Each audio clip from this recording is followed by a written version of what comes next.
ಇತ್ತೀಚೆಗೆ ಬೆಂಗಳೂರಿನಲ್ಲಿ ಭಾಳಷ್ಟು ವಿವಾದಕ್ಕೆ ಈಡಾಗಿರತಕ್ಕಂಥದ್ದು ಅಂದರೆ ಟ್ರಾನ್ಸ್ಫರಬಲ್ ಡೆವಲಪ್ಮೆಂಟ್ ರೈಟ್ಸ್ ಅಂದರೆ ವರ್ಗಾಯಿಸಬಹುದಾದಂಥ ಹಕ್ಕುಗಳು. ಸರ್ಕಾರ ಒಂದು ಯೋಜನೆಯನ್ನು ತಂತು. ಅದರಲ್ಲಿ ಈ ಬೆಂಗಳೂರು ನಗರದಲ್ಲಿ ಯಾವುದೇ ರಸ್ತೆಯ ಅಭಿವೃದ್ಧಿಯನ್ನು ಅಂದರೆ ರಸ್ತೆಯ ಅಗಲೀಕರಣ ಮಾಡಬೇಕಾದ್ರೆ ಹೆಚ್ಚಿನ ಭೂಮಿ ಬೇಕಾಗ್ತದೆ. ಆ ಹೆಚ್ಚಿನ ಭೂಮಿಯನ್ನು ಭೂಮಾಲೀಕರಿಂದ ಪಡೆದು ಅವರಿಗೆ ಒಂದು ಕಾಂಪೆನ್ಸೇಷನ್ ಅಂದರೆ ಅವರಿಗೆ ಪರಿಹಾರವನ್ನು ಕೊಡಬೇಕಾಗಿದೆ. ಆದರೆ ಇವತ್ತೇನಾಗಿದೆ ಸರ್ಕಾರದಲ್ಲಿ ಅಥವಾ ನಮ್ಮ BBMP ಹಿಂದಿನ BBMP ಇವತ್ತಿನ ಗ್ರೇಟರ್ ಬ್ಯಾಂಗ್ಳೂರ್ ಅಥಾರಿಟಿ ಅವರೇನು ಮಾಡಿದ್ದಾರೆ, ಹಣವನ್ನು ಕೊಡೋ ಬದಲಿಗೆ ನಾವು ಅದಕ್ಕೆ ಒಂದು ಅಭಿವೃದ್ಧಿ ಸರ್ಟಿಫಿಕೇಟ್ TDRಗಳನ್ನು ಕೊಡ್ತೀವಿ. TDRಗಳನ್ನು ನೀವು ಯಾರಿಗೆ ಬೇಕಾದ್ರೂ ವರ್ಗಾವಣೆ ಮಾಡಬಹುದು. ಆ ರೀತಿ ವರ್ಗಾವಣೆ ಮಾಡಿ ತೆಗೆದುಕೊಂಡ TDR ಉಪಯೋಗಿಸಿ ಹೆಚ್ಚಿನ ವಿಸ್ತೀರ್ಣದ ಹೆಚ್ಚಿನ ಅಂತಸ್ತಿನ ಮನೆಗಳನ್ನು ಕಟ್ಟಲಿಕ್ಕೆ ಒಂದು ಅನುವು ಮಾಡಿಕೊಡ್ತೀವಿ ಅಂತಕ್ಕಂಥ ಒಂದು ಯೋಜನೆಯನ್ನು ತಂದರು. ಇದು ಟ್ರಾನ್ಸ್ಫರಬಲ್ ಡೆವಲಪ್ಮೆಂಟ್ ರೈಟ್ಸ್ ಅಂತಹ ಒಂದು ಯೋಜನೆ. ಈ ಯೋಜನೆ ಹಿಂದೆ ಬೃಹತ್ ಬೆಂಗಳೂರು ಮಹಾನಗರ ಪಾಲಿಕೆಯ ವ್ಯಾಪ್ತಿಗೆ ಬರ್ತಾ ಇತ್ತು. ಅವರಿಗೆ ಅಧಿಕಾರ ಇತ್ತು, TDR ಕೊಡ್ತಕ್ಕಂಥ ಅಧಿಕಾರ ಇತ್ತು. ಆದರೆ ಅಲ್ಲಿ ಏನಾಯಿತು, ಸರ್ಕಾರಿ ಭೂಮಿಯನ್ನು ವಶಪಡಿಸಿಕೊಂಡ ಸಂದರ್ಭದಲ್ಲಿಯೂ ಕೂಡ ಖಾಸಗಿ ವ್ಯಕ್ತಿಗಳಿಗೆ ಟ್ರಾನ್ಸ್ಫರಬಲ್ ಡೆವಲಪ್ಮೆಂಟ್ ರೈಟ್ಸ್ ಸರ್ಟಿಫಿಕೇಟ್ಗಳನ್ನು ಕೊಟ್ಟರು. ಇದರಲ್ಲಿ ಭಾಳ ದೊಡ್ಡ ಮಟ್ಟದ ಭ್ರಷ್ಟಾಚಾರ ನಡೀತು. ಸುಮಾರು 20,000 ಕೋಟಿ ಮೌಲ್ಯದ TDRಗಳನ್ನು ಈ ರೀತಿ ಅನಧಿಕೃತ ವ್ಯಕ್ತಿಗಳು ಮಾರಿ ಹಣವನ್ನು ಗಳಿಸ್ತಕ್ಕಂಥದ್ದು ನೋಡಿದ್ದು. ಇದರಿಂದ ಸರ್ಕಾರಕ್ಕೆ ಭಾಳಷ್ಟು ಆರ್ಥಿಕ ನಷ್ಟ ಉಂಟಾಯಿತು.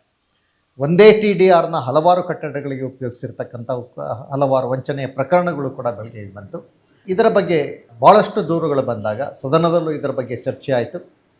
ನಂತರ ಈ TDR ಸ್ಕೀಮನ್ನು ತೆಗೆದು ಹೊಸ ಒಂದು ಯೋಜನೆಯನ್ನು ಮಾಡಿ BDAಗೆ ಕೊಟ್ಟರು.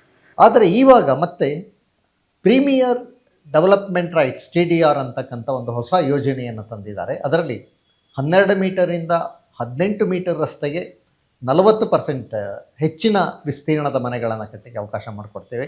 18 ಮೀಟರ್ಗಿಂತ ಜಾಸ್ತಿ ಅಗಲ ಇರತಕ್ಕಂಥ ರಸ್ತೆಗಳಲ್ಲಿ ಕಟ್ಟೋದಾದರೆ ನಿಮಗೆ 60%ಗಿಂತ ಈಗಿನ ಏನು ಸ್ಯಾಂಕ್ಷನ್ ಪ್ಲ್ಯಾನ್ಗಿಂತ 60% ಹೆಚ್ಚಿನ ವಿಸ್ತೀರ್ಣದ ಕಟ್ಟಡವನ್ನು ಕಟ್ಟಲಿಕ್ಕೆ ಅವಕಾಶ ಮಾಡಿಕೊಡ್ತೀವಿ ಅಂತ ಒಂದು ಸ್ಕೀಮನ್ನು ತಂದಿದ್ದಾರೆ.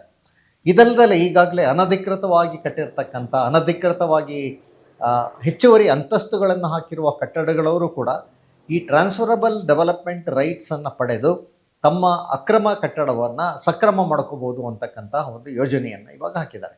ಆದರೆ ಸುಪ್ರೀಂ ಕೋರ್ಟ್ ಭಾಳ ಸ್ಪಷ್ಟವಾಗಿ ಹೇಳಿತು, ಯಾವುದೇ ಕಾರಣಕ್ಕೂ ಕೂಡ ಅಕ್ರಮವಾಗಿ ಕಟ್ಟಿದ ಕಟ್ಟಡಗಳನ್ನು ಯಾವುದೇ ಕಾರಣಕ್ಕೂ ಕೂಡ ಸಕ್ರಮಗೊಳಿಸಬಾರ್ದು ಅಂತ ಹೇಳಿ. ಆದರೆ ಸರ್ಕಾರ ಸುಪ್ರೀಂ ಕೋರ್ಟಿನ ಆದೇಶದ ವಿರುದ್ಧವಾಗಿ ಈ ಟ್ರಾನ್ಸ್ಫರಬಲ್ ಡೆವಲಪ್ಮೆಂಟ್ ರೈಟ್ಸ್ ಸ್ಕೀಮನ್ನು ತಂದಿರತಕ್ಕಂಥದ್ದು ಕಾನೂನು ವಿರೋಧ ಹಾಗೂ ಜನವಿರೋಧಿ ನೀತಿಯಾಗಿರ್ತಕ್ಕಂಥದ್ದು. ಇದರಿಂದ ಏನಾಗ್ತದೆ, ಸಣ್ಣ ರಸ್ತೆಗಳಲ್ಲೂ ಕೂಡ 8-10 ಅಂತಸ್ತಿನ ಕಟ್ಟಡಗಳು ಬರಲಿಕ್ಕೆ ಸಾಧ್ಯ ಆಗ್ತದೆ. ಮತ್ತು ಜನಸಾಂದ್ರತೆ ಕಮ್ಮಿ ಆಗ್ತದೆ.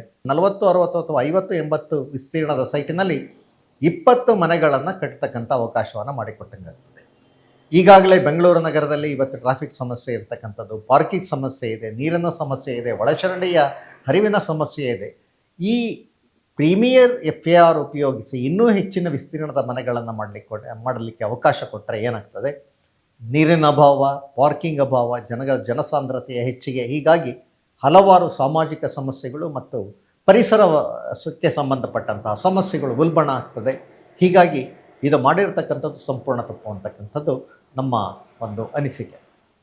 ಈ ಹಿನ್ನೆಲೆಯಲ್ಲಿ ಸರ್ಕಾರಕ್ಕೆ ಮತ್ತು ಎಲ್ಲ ಸಂಬಂಧಿಸಿದ ಪ್ರಾಧಿಕಾರಗಳಿಗೂ ಈಗಾಗಲೇ ದೂರನ್ನು ನೀಡಿದ್ದು, ಯಾವುದೇ ಕಾರಣಕ್ಕೂ ಕೂಡ ಈ ಪ್ರೀಮಿಯರ್ FARನ ಯಾವುದೇ ಕಾರಣಕ್ಕೂ ಕೂಡ ಅದನ್ನು ಅನುಷ್ಠಾನಗೊಳಿಸಬಾರ್ದು, ಅದನ್ನು ತಕ್ಷಣ ಹಿಂಪಡೆಯಬೇಕು ಅಂತಹ ಆಗ್ರಹವನ್ನು ಕೂಡ ಮಾಡ್ತೇವೆ.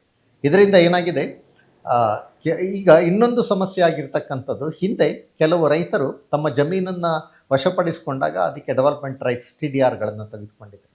ಆದರೆ ಆ TDRಗೆ ಇವತ್ತೇನಾಗಿದೆ, ಒಂದು ಸೆಕೆಂಡರಿ ಮಾರ್ಕೆಟ್ ಇಲ್ದಲೇ ಇರ್ತಕ್ಕಂಥದ್ದು.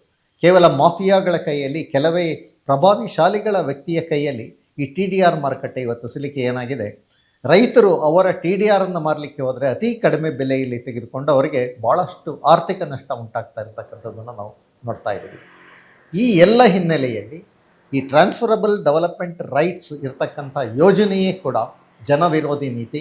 ಇದರಿಂದ ಏನಾಗ್ತದೆ, ಹೆಚ್ಚಿನ ಜನಸಾಂದ್ರತೆ ಉಂಟಾಗ್ತದೆ, ನೀರಿನ ಸಮಸ್ಯೆ, ಟ್ರಾಫಿಕ್ ಸಮಸ್ಯೆ, ಪಾರ್ಕಿಂಗ್ ಸಮಸ್ಯೆಗಳು ಉಂಟಾಗೋದಲ್ಲದೆ ಸರ್ಕಾರಕ್ಕೆ, ಜನಗಳಿಗೆ ಇದು ರಾಷ್ಟ್ರೀಯ ಏನು ನೀತಿ ಇದೆಯಲ್ಲ, ಈಗ ನ್ಯಾಷನಲ್ ಬೈಲಾ ಅಂತ ಹೇಳ್ತಾ ಇದ್ದೀವಿ, ನ್ಯಾಷನಲ್ ಬಿಲ್ಡಿಂಗ್ ಕೋಡ್ ಅಂತಕ್ಕಂಥ ಒಂದಿದೆ. ಆ ನ್ಯಾಷನಲ್ ಬಿಲ್ಡಿಂಗ್ ಕೋಡನ ಎಲ್ಲ ನಿಯಮಗಳನ್ನು ಗಾಳಿಗೆ ತೂರಿ ಇವ್ರು ಮಾಡ್ತಾ ಇರ್ತಕ್ಕಂಥದ್ದು ಕಾನೂನು ವಿರೋಧ, ಜನ ವಿರೋಧಿ. ಹೀಗಾಗಿ ಇದನ್ನು ತಕ್ಷಣ ಹಿಂಪಡಿಬೇಕು ಅಂತ ಹೇಳಿ ಆಗ್ರಹಿಸ್ತಾ ಇದ್ದೇವೆ.